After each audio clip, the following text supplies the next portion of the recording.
It's just the wave. What up, world? It's your boy Jeff, aka Cool Boy Jeff, right here. It's the only place you can find the wave. It's the Wave 804. I got the pleasure of having my big homie in the building, you know what I'm saying? Jay Rich, you know, I want to shout out for him for coming out here today, and I'm letting him be himself. So you go ahead and introduce yourself, big homie. Well, man, I'm Jay Rich, man. I own Lazy Talent Clothing, biggest clothing line in Richmond right now, you know. That's what it is. Definitely, bro, and I'm definitely happy that you brought some souvenirs for me, man. Yeah, man, I was like, yeah, let me bring my man some stuff, you know. I didn't know if it was the right sizes, but... Yeah, man, it's definitely Gucci. I'm going to make them jumps work, too. Yeah. So, first I want to get started with the music. Let me know how you really started to entrench yourself by doing that.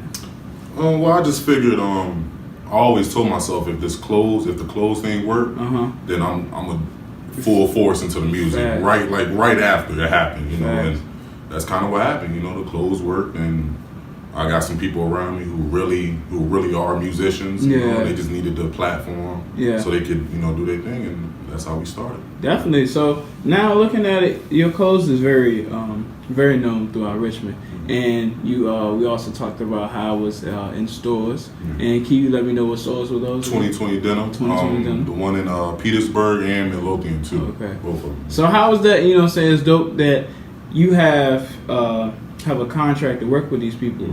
And how is that now that you having your own shirts and your clothing line into these known stores? It's a lot better actually, because at first it was just me, you know, the website, and then it was me just passing them out myself, you know what I mean? But just to have that store behind me, that platform behind me to help me, you know, sell out or actually something, it's a blessing. Yeah, like I said, That's dope. That's super dope. So now the clothing line is great. It's working good. So do you now have time to make music, or you work with other musicians? Yeah, we got we opened up a lot of time. It was actually maybe right after that happened, you know, I quit my morning job, and it was able to give me more time to do music and do other things that I wanted to do. So it was a big opening in time, which I was, you know, blessed to have, you know, blessed to be doing something I want to do with my own time, you know, instead of working for somebody else. That's fire. Yeah. That's fire. So in that, you know, I met a few people who actually was blessed with the opportunity to be entrepreneurs, and they can make their own business blow. And the number one thing that I always find that was very dope, that they had left a day job, a paying job, and their whole story was, if I feel like if I can do this and that in my own business and be happy and still make revenue from it, why would I work somewhere else that's not giving me what I need? It kind of lower my standards as like a person. Like, it kind of makes me feel low as somebody. If I'm making $725 and the owner of the store or the business CEO is making millions of dollars a day, there's something wrong with that. Right. You know what I'm saying? Right. So how was that? Did you even think about that when you was I mean, I ain't gonna lie, I did actually think about that, you know, and I used to say it to my mom all the time, like, man, I'm working for these people, and you know, I ain't making, you know, and she's just like, you gotta do what you gotta do, you know. So I mean, I don't knock, you know, people working for that $725, because it's definitely important. Every dollar's important, but for me, it got frustrating for me, and I couldn't take it no more. I was just like, you know what, I want to do this. This is what I'm doing, you know. If it don't work, then yeah, I'll come back to this.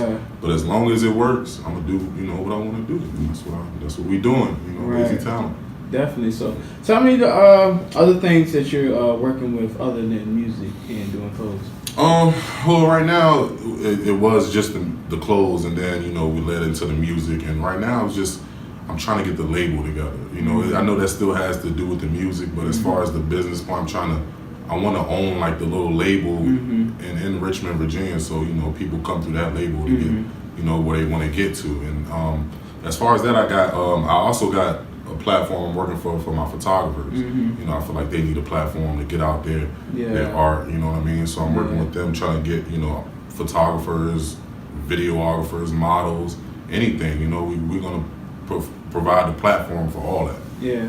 So, you know, I found it interesting. A lot of people they're either signed to an independent label, Mm-hmm. or some people just have artists. But I've never heard a whole lot of people talking about owning their own label. And with that, what sources do you need to really have a label, or to be a CEO of a label? It's just about money. Okay. That's all it is. Like you just gotta have money to, trademark the label, the name, and all that. It's all about money. It's not that hard to do, actually. You know what I mean? I could open up this label and it don't do nothing. You know what I mean? I don't get no sales, no nothing, nothing, and I still just have that label. Like as long as I pay the money, you pretty much have anything you want. You just pay the money for it. And you speak of the money that you need to be able to supply these finances that you have or want to own. What ways have you gone so far to make sure that you have all your things intact?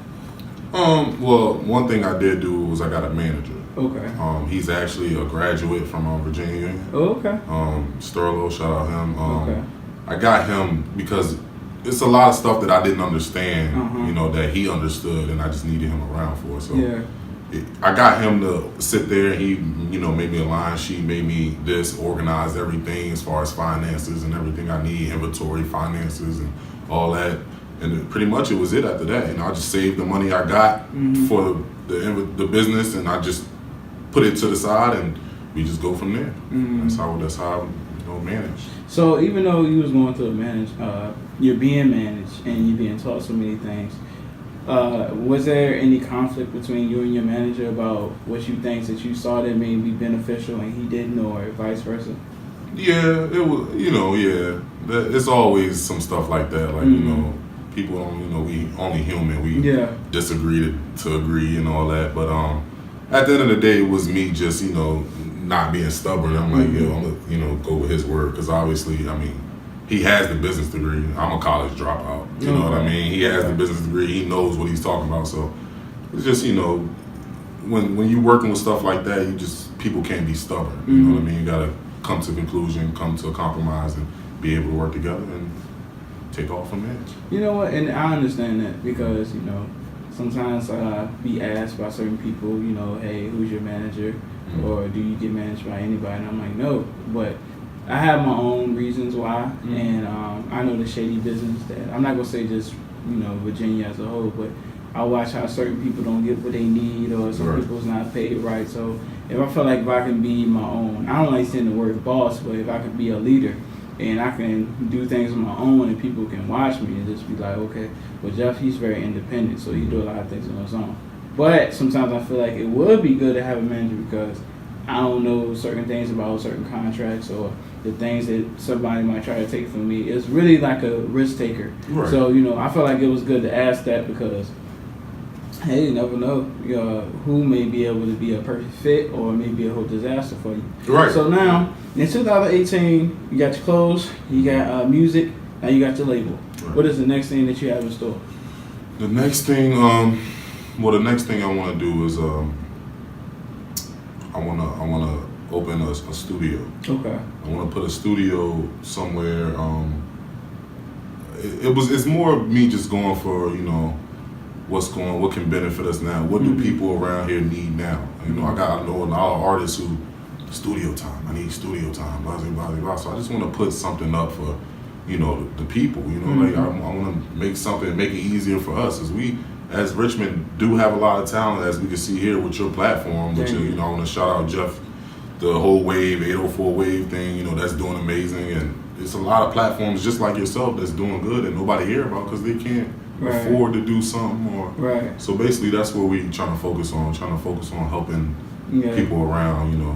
Get on there. Definitely dope. Because I feel like the more resources that we have, the more that we won't have to go out so much. And have to find like different people, or people who don't understand our language and how the way we get down.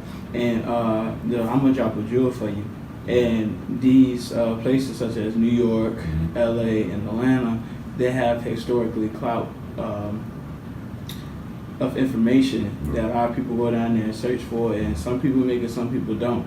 But I feel like if we have our own and we be able to work with each other, Virginia has to hustle, Virginia has to grind, but also Virginia has a love and a hate mentality too. Yeah. So in that case, what would you be able to help with around Richmond if you was blessed with, doing the things that you want to do? I think just to bring that bridge together, like Yeah. you said, people, some people just like the love and hate thing. I seen a lot of that. Yeah. People don't want to show love, Yeah. and they'd rather hate on somebody. I just want to be that bridge to gap us all and bring us together, and just let people know, look, it's cool to be, support that guy right there. You know what I mean? You don't got to know him to support him. It's cool. So just, let's all work together, and I bet you we get farther. I bet you we get way further. Yeah. And and I agree with, New York, Los Angeles, and all those, being historic places to blow. But if we work together right here in Virginia, people come through Virginia. You know what I mean? The greats come through Virginia. Yeah. If we work together in Virginia, we can make it too. We can have some names come out of Virginia too. Yeah. And so that's the type of things we on. We just trying to provide platforms and opportunities for people, just as ourselves. So what do you see your brand taking off in the next few years? Next few years, I feel it being huge, just bigger than it is now. You know what I mean? I started 2 years ago, really, and I never thought that my clothes would be selling out stores. And, you know what I mean? Just little stuff like that. So I feel like it's gonna be bigger than ever. I feel like we're gonna bring everything together, and it's gonna be just sit back from there, feet up from there, especially in a few years. Definitely no time. Definitely, man. And go ahead and give yourself a shout out and let everybody know where they can find you at. Yeah, you can follow my Instagram. It's 1JRich, 1JAYRICH. Follow me on there, and follow the clothing page too. It's Lazy Talent, just LAZYTA1 as in it's for the L and ENT. Yeah, you can find me on Instagram. Follow those pages, man. Shout out my boy Jeff, man. Follow him too. 804 The Wave. This is the biggest platform, for exposing people that I've ran into in a minute. So, I appreciate y'all. Appreciate what you're doing here, man. Man, thank you, man. I'm blessed because that means a lot to me. There's been so many blessings that's been happening lately, bro. I don't even know what to believe anymore. Yeah, I feel it. Man. It's coming. But definitely, coming. man, it's good work experience. You got to stay hustle. You got to stay mentally disciplined. You got to cut out a lot of sacrifices that's been happening. Right. You know what I'm saying? I believe in my dream. I'm not going to let nobody stop me from doing what I want to do. Right. Like, I have a purpose. I got to fulfill it some way, somehow. So, For sure. yeah. For sure. Definitely, man. This is another dope interview, man. And this collaboration is gonna be in the work soon, so Yeah, look definitely out I'm for that. looking forward, man. Look out for that. Already. And this is the Wave 804, and we out, man. Yeah.